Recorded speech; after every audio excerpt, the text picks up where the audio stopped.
Hello, my name is Evan, and welcome to Economics 101, your number one source for everything economics.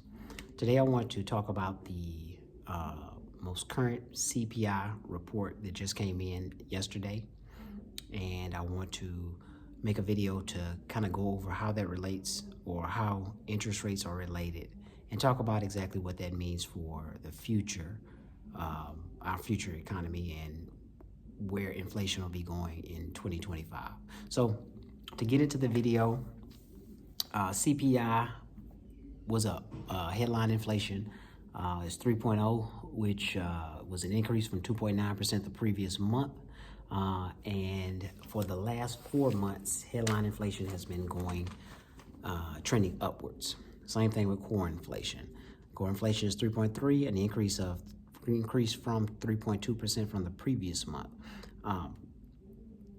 So what that tells us is for the last 4 months, inflation has been trending upwards. The Fed's target is 2%. Like I said, headline inflation is right at 3% right now, with core inflation at 3.3%. Some of the things that have gone up are shelter, food, insurance, and used car prices. In later videos, I'm going to get into more detail on exactly headline inflation and core inflation. My channel is going to be focused a lot on CPI, inflation, tariffs, and price increases. I want the American people to know and understand what exactly inflation means, how it relates to our overall economy, how interest rates play a part in that, and also I want people to understand, or I want to help people understand why they are seeing the increase in prices the way that they are seeing it. I think there's a difference, or basically there are two sides to our economy, because what you have, the Federal Reserve is saying that when you look at GDP, when you look at unemployment, when you look at the overall economy, they're saying that our economy is growing and everything is wonderful. The market, when you look at the stock market, you continually see it's going up. Everything in the market seems to be okay. But when you talk to the everyday American, when you talk to everyday people, things are not okay. Things are far from okay. Debt levels are at all-time high, with savings at all-time low. Prices continue to increase, and people are, I'm not going to even say starting, but people have already felt the burden or the hardship that is a result from an increase in prices.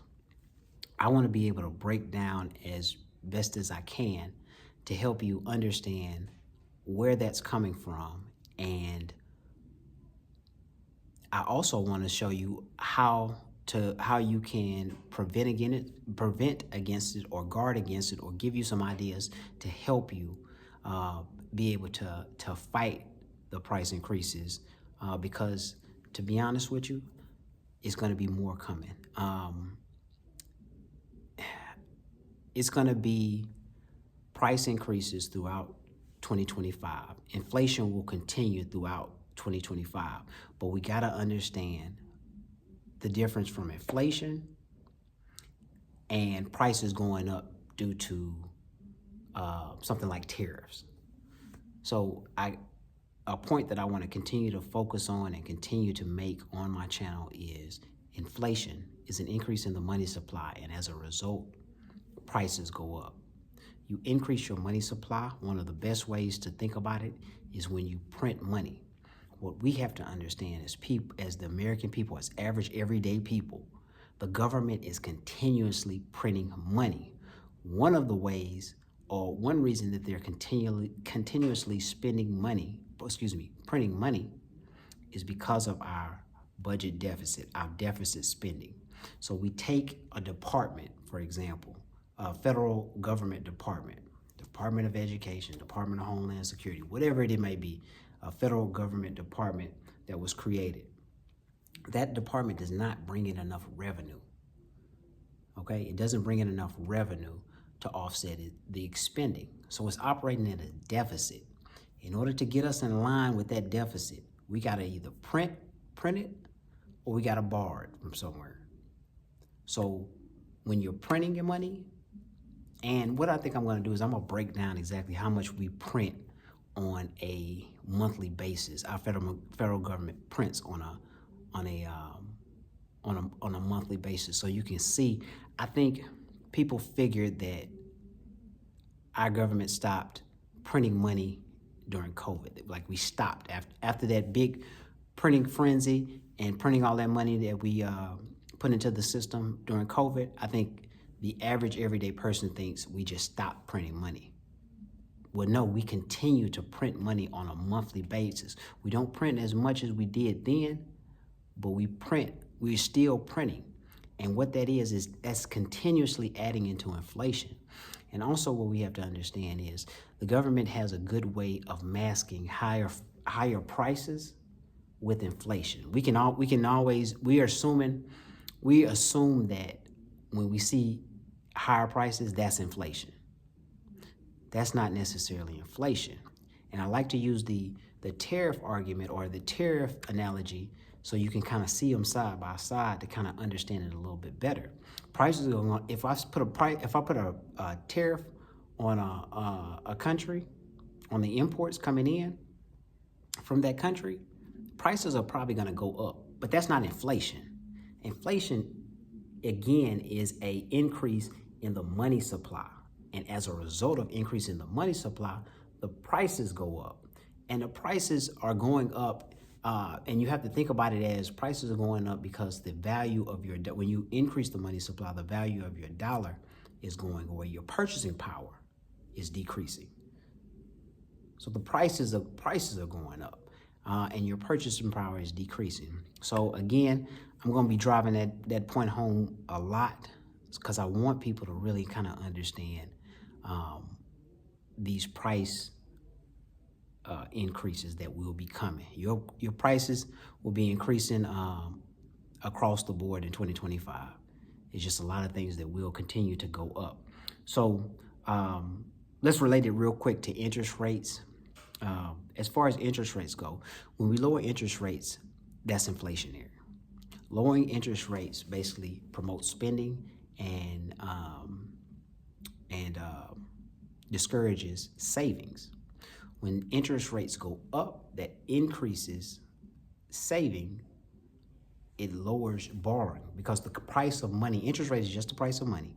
So the price of money go up, that means it's harder to borrow that money. That means I can't borrow as easy as I would if the interest rates were down because the cost of money now has gone up. So cutting rates is inflationary. Usually if we want to stop inflation or fight inflation, we'll increase rates. We'll increase rates, which will promote saving, and it will curb or discourage spending or borrowing. We know that the Fed's target is 2%. I told you right now that we're at 3% trending upward. You can see in the Fed's latest move, they decided to pause. So you can cut, pause, or increase. They decided to pause. If inflation continues to go up, what you're probably going to see, or what should happen, is an increase in interest rates. But they're not going to do that. We're going to get into something called stagflation in future videos, but you cannot increase rates at a time that we're in right now because that will break a lot of things, our financial systems, our credit card situation. We have been accustomed to low interest rates for so long that our economy cannot operate on higher interest rates. So the Fed is they're in a tough spot right now because they're trying to do a balancing act. So the next scheduled interest rate meeting is for March 19th. We're probably not going to see an interest rate cut. I say to be honest with you, we probably see 2 more interest rate cuts this year. But realistically, we don't need to see any. Something needs to break. We're in a bubble that's, I don't know how long it can continue, but it's been going on for this long. So it's almost like, why not just keep the show going? Why not just keep it going? And just keep the ball rolling. But something has to break. So you got a meeting in March, meeting in May. I have to check the schedule on the other meetings, but I don't see them cutting. I think they got one in September. If they cut, it'll be, I think, September or after September. It's just not, it doesn't make sense for them to be cutting rates with inflation trending upward.